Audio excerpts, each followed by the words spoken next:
All right, first and foremost, I want to give all glory, honor, and praise to the Most High God, whose name is YAHAWAH. I do so by Hashem Yahweh Shah. That's the name of His only begotten Son, who the world ignorantly called Jesus Christ. All right, may the Heavenly Father, love and mercy truly endure forever for Israel and Israel only, as it said in the Holy Scriptures. All right, you got your brother Yeramya back again, do another feed the flock. All praise to the Most High God. I'm at the plantation, about to get off in a little bit, but just was getting food from this from one of the stores, right, that I work at, right. And this older brother, who has a limp, by the way, right. He got a limp when he walked, right. We're going to the juice soda machine, right, and we're getting drinks. Me and this older brother, by the way. This older brother, I don't know him. He just now started, right? He just now started this job that I've been at for a couple years, so I don't know the brother, right? So we both going to the juice machine, and I just make a little joke as far as because I wanted a grape juice, right? But it ran out of grape juice, so I just made a little joke like dang, they at least could have had grape juice in here, right? Um, black students go, to this place that I work at. The black people go to this place that I work at too, right? And he made a statement and and said everything that's done in America doesn't have to be done for black people. Right now, obviously, what I said was a joke because yeah, I mean, it's stereotype that black people just love watermelons and grape, right? So I'm just making a joke, even though I did want grape soda, right? But it was just a joke saying, that black people come here too, so they can accommodate black people with the grape juice, right? But he just said quickly, without hesitation, you know, um, America doesn't have to continuously do things for black people, right? And when he said this, I kind of thought to myself, like, dang, this maybe he just joking. I don't know. Yeah, I mean, yeah, man. So I was like, maybe he just joking though. So then I asked the brother. I was like, yeah, but who built up America? It was like black people. I was like, well, okay. I mean, you know, asking for a little grape soda, grape juice, it isn't asking for a whole lot when you built this society, right? So he just continued to go basically on a rant on how much America done for us, right? Saying, Obama wasn't the first black president, which really, honestly, I don't give two shits about Obama, right? Because he's not our people. You see that? So, right? You said Obama's not the first black president, and then he tried to go into another statement about slavery. And then at first I'm kind of thinking like you know, maybe this is just a joke or something. Like maybe I mean, yeah, I mean, because people know I be speaking on conscious stuff and everything like that. So I'm like, maybe this is a joke. Maybe somebody, told the brother, right, that I speak on conscious, so-called black empowerment, right, or black power. Really, when it's about Israelite empowerment, right? Maybe somebody told him this, and maybe he was just fucking with me, right? That's what I kind of thought. I'm like, I'm looking around a little bit, you know, but then I'm just like, okay, well, hold up, though. Like, let's just say it was 5 black presidents, right? And Joe Biden is the 46th president. So let's say it has been 5 black presidents in history, Salakia, right? So 41 compared to 5 is not coming anywhere close to being even. It's not coming anywhere close to being diverse, right? You see that? So, yeah, I mean, this is crazy. Like, I mean, and again, I'm talking about an older brother who looked like he in his late 50s, probably 60s. You know, he has a limp and everything, right? Limping um, on the job where you gotta do physical labor, right? And I mean, and he's talking about, and then he said, what he say? He said, yeah, like, you don't know how much America has done for us, right? This is amazing to me, right? You know, because Negroes like this is the type that, you know, they would go and tell master, you know, they're trying to set up a coup, right? To overthrow your household, right? They're trying to break free, right? I mean, out of slavery, right? These is the type of niggas that would do that, right? He's the type of nigga that would do that, right? An old fool. You know what I mean? And you would think that he has more close ties to slavery than me. You see that? You know, because he's a more seasonal age, right? But let me get these couple verses. Let me start right here though. Right, it's the book of Maccabees, chapter 11 and verse 21, right? Um, then came then came ungodly persons who hated their own people, right? So this is what we're seeing, right? We're seeing ungodly people, right? And people, and this nigga probably more than likely go to church, claims he loved God, right? But the Bible says he's an ungodly person because he hates his own people, right? And God made a commandment that we have to love each other, right? You talk about some, oh, you know, blacks enslaved blacks, right? Slavery was a choice, and you don't know how much we benefited from slavery, right? It got to the point to where I just told bro I didn't even have a dialogue with him that long. It was maybe for about 2.5 minutes because I seen the way his mindset was, and honestly, like this year in working at my job, I'm not even really trying to deal with, you know, a lot of people on that type of level because most people just they weren't created to have a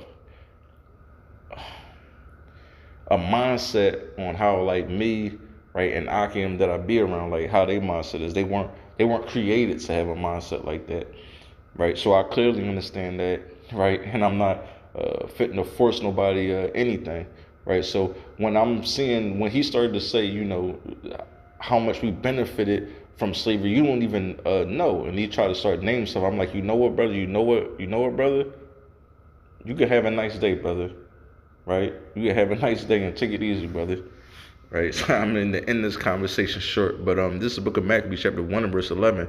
Then came ungodly persons who hated their own people, went unto the king and told him that Jonathan besieged the tower, right? Went and snitched and ratted out his people, right?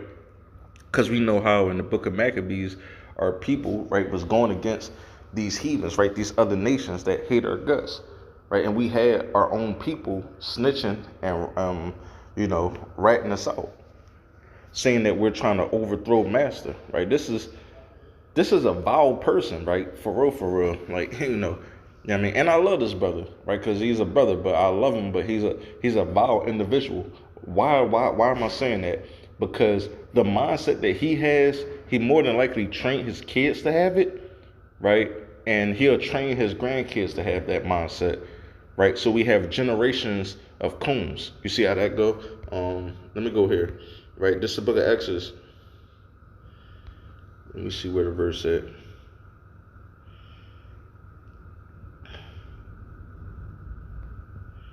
Right, this is the book of Exodus, chapter 1 and verse. I'm gonna start at verse 12. But the more they afflicted them, talking about the Egyptians, right? But the more they afflicted them, them is the Israelites, the more they multiplied and grew.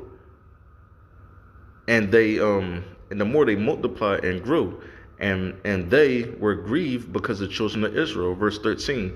And the Egyptians and the Egyptians made the children of Israel to serve with rigor, right? Rigor, hard, extreme level of bondage, right? It was no type of what they call Irish and indigent servitude, right? For a dispensation of time. Then you get animals, some land, some stuff.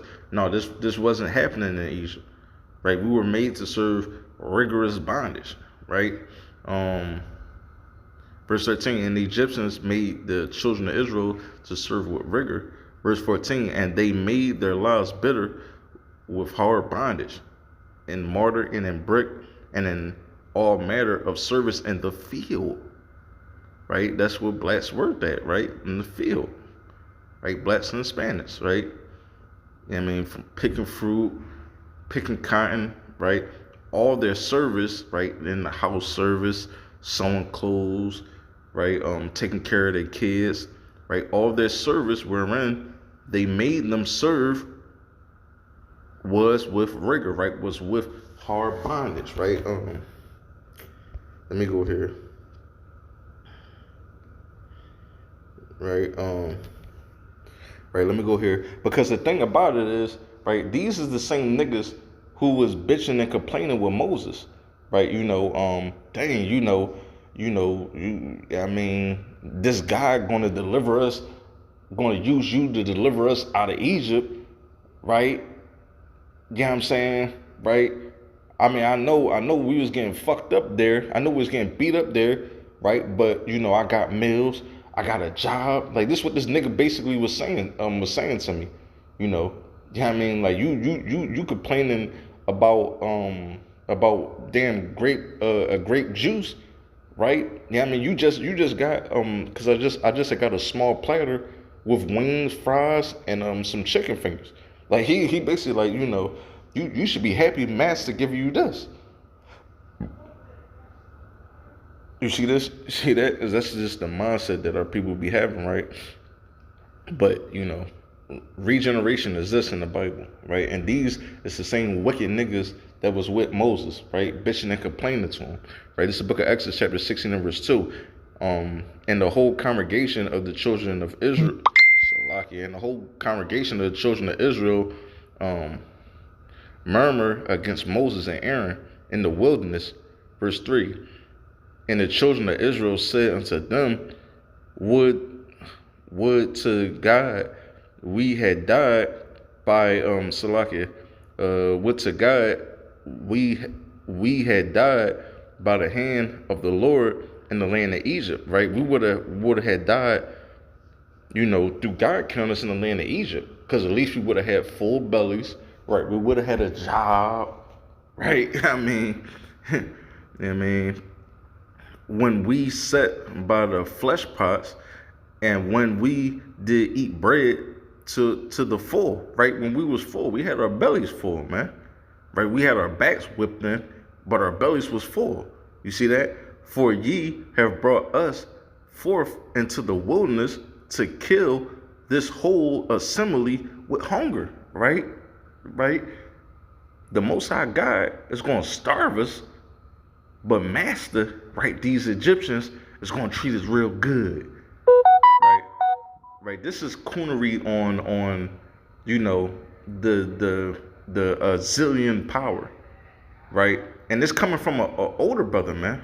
It's really disgusting, right? I ain't gonna have this be too long. Let me finish with this. Matter of fact, let me finish with this, right? Right, this is the book of Isaiah, chapter 31 and verse 1.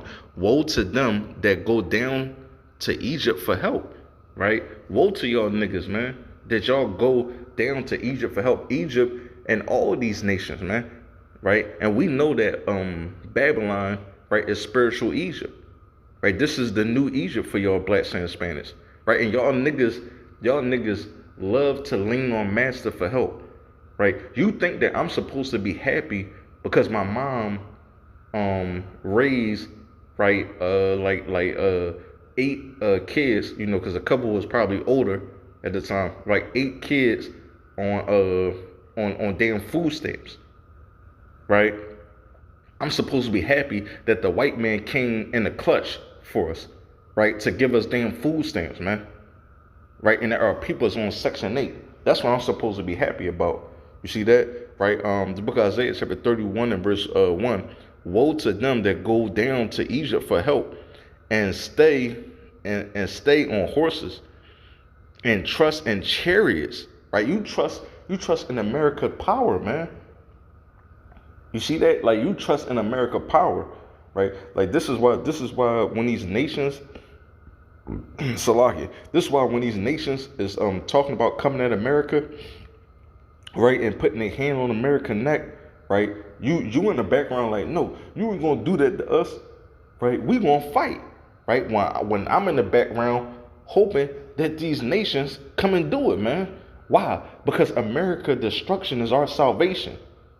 Right? But y'all coon ass niggas, y'all can't see that, right? Because the Lord blinded your eyes. You see that? Right? Matter of fact, let me hold this real quick.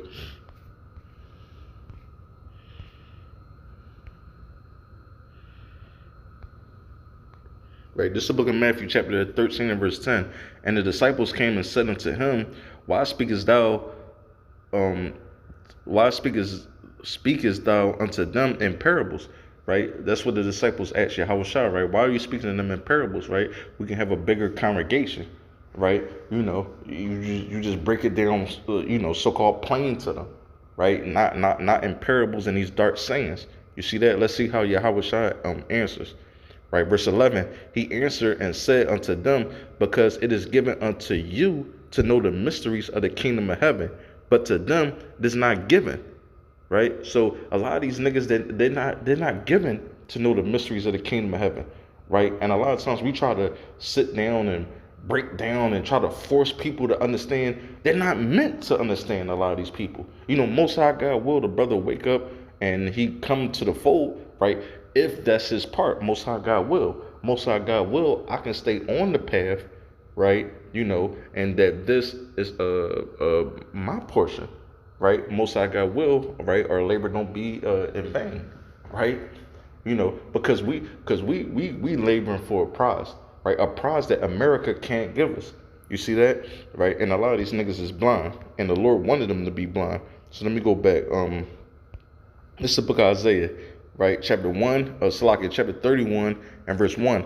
Woe to them that go down to Egypt for help and stay on horses and trust in chariots, because they are many, right? This America's so-called powerful army, right? It got many different public assistance programs, right, to help niggas, right? So niggas happy about it.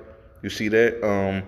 And in horsemen, because they are very strong, right? You trust in American army, right? Because they see all the commercials. Be all you can be, right?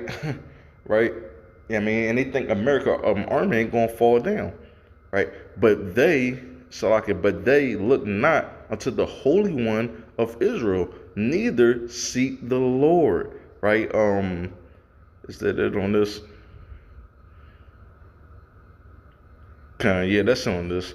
Yeah, I mean, cause that's just what we seeing, man. We seeing a lot of these people be wicked as hell, man. Right? Yeah, I mean, and most High God will, like I said, that the brother comes out of that understanding. But one thing for sure, two things for certain. I'm not gonna try to force try to start breaking down history and all this stuff to them. Like, yeah, I mean, he lived through more history than me. He's older than me, right? But this is the way the Lord wanted him to be blind. Most High God will is just for this time period, and hopefully in the later days, Most High God will, right? He can turn to the truth. But a lot of our people ain't gonna turn to the truth, right? Because America philosophy, right? America's story is just too good, right, for them. But the whole thing is that they don't know the ending of America's story. And through the power of the Heavenly Father and through His holy word, right, He have given us an understanding of America's fate, right? And it's not pretty, right? And all praise to the Most High God for that, right? And with that, hopefully, brothers and sisters was edified. To the next time I say shalom.